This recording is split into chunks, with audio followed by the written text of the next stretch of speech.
रास्तारे पड़िला त्रिकोणीय प्रेम।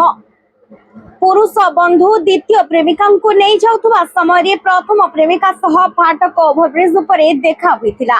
एहा परे आरंभ होइतिला तुमुल कांड। कथा कटाकटी आरंभ होइतिबा एही झगड़ा चुट्टी झिंकाझिंकी रे शेष होइतिला। प्राय आधा घंटा धरी चलीथिला हाई वोल्टेज ड्रामा। पुरुष बंधु तांकर बांधवींक सहित प्रथम प्रेमिकांक एही त्रिकोणीय प्रेम रास्तारे गड़िछि। हेले शेषरे ड्रामा बढ़ी बढ़ी चलीथिबा समय रे किछि लोक हस्तक्षेप करथिले। परे उभय घटनास्थल घर को फेरिथिले। एहाको नै थाना रे कोनोसी एतला होई नथिबा पुलिस पक्षरु सूचना दिया जाइछि। मिलिथिबा सूचना अनुसार गत काली रात्रि प्राय 8 घटिका बेले फाटक ओभरब्रिज रे प्रेमिक जनक तांकर जने बांधवी सह जाउथिले। एही समय रे तांकर प्रथम प्रेमिका घटनास्थल रे पहुंचिथिले। उभयଙ୍କ ମଧ୍ୟରେ କଥା कटाकटी होइथिला, जहा कि धीरे धीरे उग्र रूप लेथिला। पुअर मुह को झियो छेप पकाइबा परे आरंभ होइथिला बाडिया पिटा सह उभय झिंका झिंकी करथिले।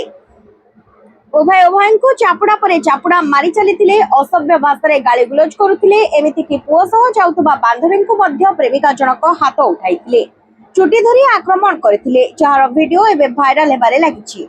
समस्त दृश्य को अन्य जने पथचारी रेकर्ड करुथबा जणा पड़िछि। एही वीडियो भाइराल हेबा परे शहर रे एहाकु नै चर्चा जोर धरिछि।